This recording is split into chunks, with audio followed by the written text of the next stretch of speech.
Hey everybody, Dan here, and it's Wednesday, so that must mean it's time for a comic haul. And if you want to see a haul, this is a haul. Big week of stuff. So let's get into it. A little bit of merchandise. Start out with the comics. Alright. Get them out. Starting with the independents, which we always like to do. We have Gold Digger Holiday Special number 3. Well, Gold Digger, as I mentioned before, from Antarctic Press. A great series. Love Fred Perry's work. The specials that they run are usually mostly fan art and stories, as well as usually something by Fred. But always enjoy this series, and always something fresh and new in the specials. Got Bounce number 10 from Image Comics, and I have not caught up with this, but it has been consistently looking good. Something that I am on again, off again with, Dejah Thoris. John Carter, the movie, had to be one of the best movies in the past, 5 or 6 years. For whatever reason, didn't get the publicity it needed. But every once in a while, I shift in and out of some books from, Dejah Thoris and John Carter. They have several titles going on.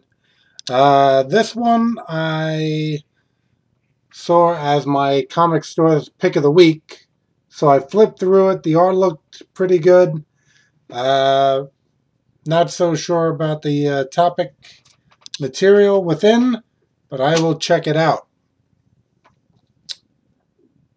We have Thunder Agents.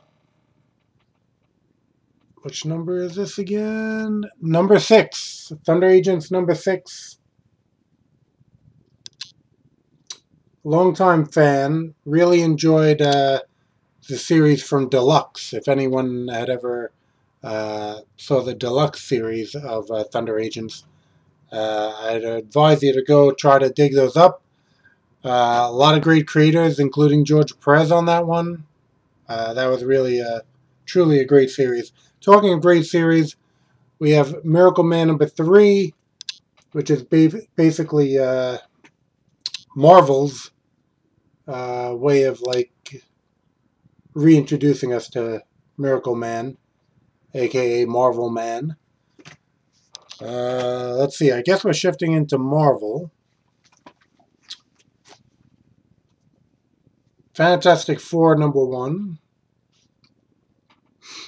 And pretty much James Robinson, Leonard Kirk, both solid creators. Carl Kessel, he might be inking, but I usually love his pencil work as well. So this one looks like it's going to be pretty good. We'll see about the red outfits. I'm not that crazed against them. I of course prefer the blue. Wasn't so hot on the white outfits. All right. Guardians of the Galaxy number 12, Trial of Jean Grey. It's been a good series. Who do we get on this? Sara Pichelli. Bendis. Bendis I'm hit or miss with. Pichelli, love her work. Most of Bendis stuff I like, though. All right. Mighty Avengers. I'll have to look through this one. I really didn't take a look. I liked Land's work, and this artwork looks good too. Have to catch up on reading. Let's see. We got Wolverine and the X-Men. I believe this is the last issue of this, number 42. Little Days of Future Past mock-up going on over there. We got Uncanny Avengers, number 17. And Cap is charging there and breaking through a crowd of heads, apparently. Alright. Thunderbolts. This was another title I was on and off with. But with Carlos Barberi doing the artwork, I am on. Yeah, the story from the past was so-so, but that's been one that's been art motivated. Okay, Adventures of Superman number 10. As you can see, he has the trunks, so this is really Superman. It's not that other guy who's been running around in armor. You know, I mean, there he goes. He's a friendly guy holding his hand out. He is the man that we all know and love. But I don't know. Adventures of Superman, I'm hearing, is going to switch over to the New 52 Imposter Superman. So I guess that's what's going to happen, and they'll save me some money because I won't have to buy that book. Okay, Dark Knight, Batman Dark Knight. Again, I'm going to be on and off with this. It's going to be based on artist, and Ethan Van Sciver makes it a buy. World's Finest, number 20. Got Batman and Power Girl on the cover there. R.B. Silva doing the art. I loved his work and the Jimmy Olsen backup stories. Most of his work since then has been good. A couple misses. You never know who they have inking him. But I've been buying that series consistently. And Justice League Dark I've been buying consistently. I know this is a different artist on this one, but keep the story going. All right. Take a quick look through this. We got Catwoman number 28.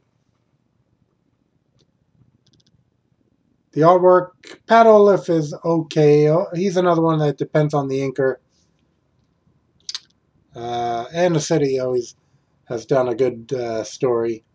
But as you can see, Terry Dodson cover.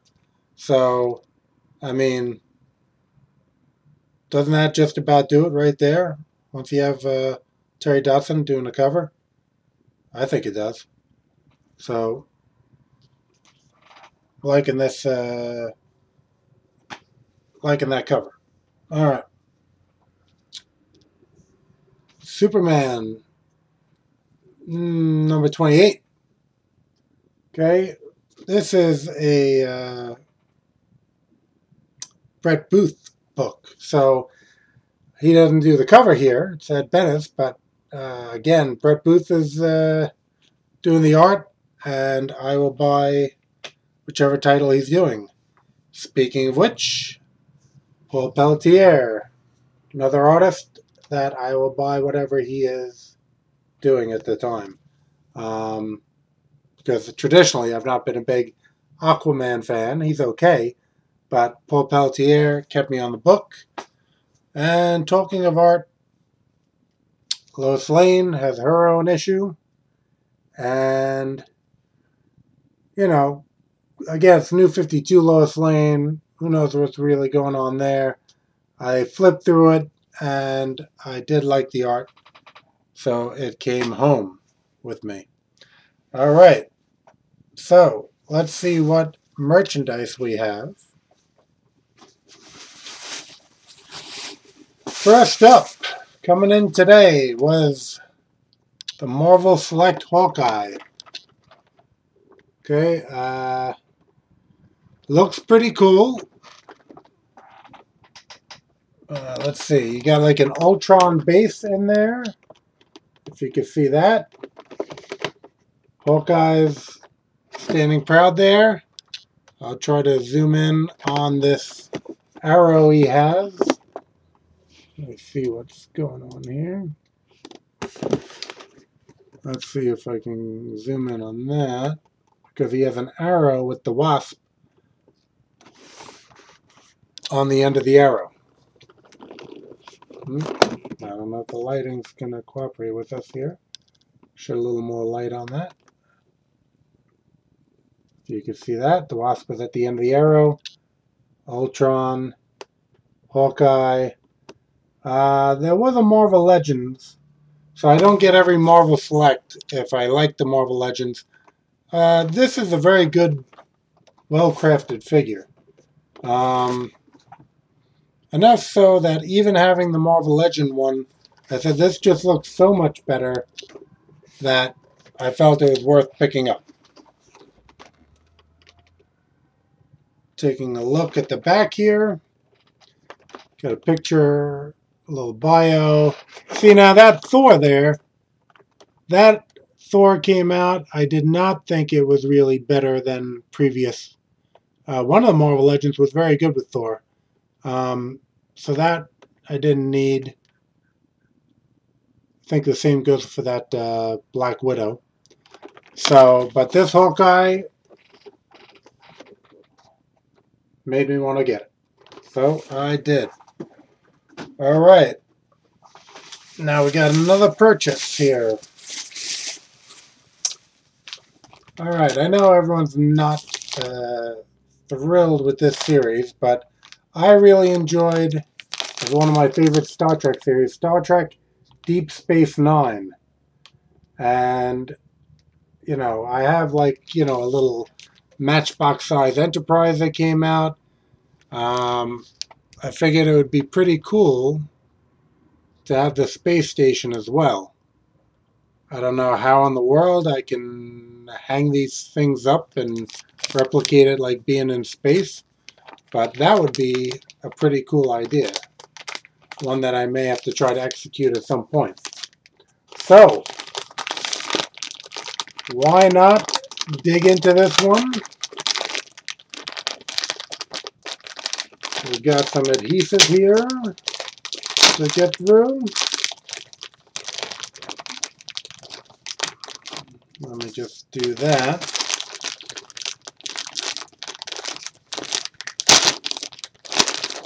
This is going to cross over into an unboxing video, as we like to unbox stuff. All right, it comes with this official Star Trek Collection Deep Space Nine special issue. Let's see what we have in this special issue.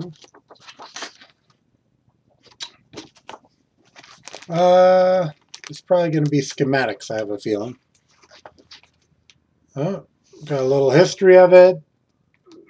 Got the wormhole that played a big part in the show. Let's see. Oh. Okay, runs around to much of the cast around here.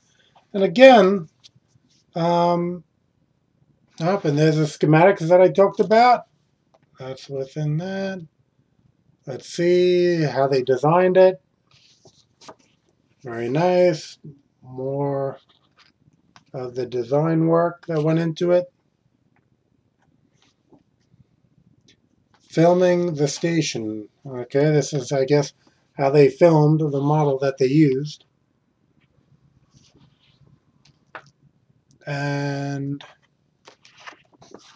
little thing. I guess they're gonna show you the other stuff they have available. Yeah, all the different ships. I think I have just one of the original Enterprise. A few different models of that one. Alright, so that is the magazine. And again, I know it's not every Star Trek fan's favorite Star Trek, but, you know, for me, you know, Odo was cool, Kira Nerys, O'Brien I felt was funny, Quark was always pretty funny with his quest for Latinum, Worf I think was a good addition to the show, Jadzia Dax, you know, a lot of the other supporting cast, Sisko, you know, I don't know if he's my favorite captain, but Sisko is pretty good as well. Did I mention Jadzia Dax? I'll mention her again. Alright, so now let's get to unboxing this and seeing what this is all about. Let's check out the box. Oh, hold on here. The box. There's that part of it. Oh, is that upside down? Alright, there you go. I guess, you know, just got different views on the different sides here of the box. And a little ad for StarTrek.com there. So they got their plug now. Let's see. Pop open the box. And the ever-present packing foam. Who doesn't like packing foam? Alright. Well, not taped like statues with the packing foam. They just have it in there.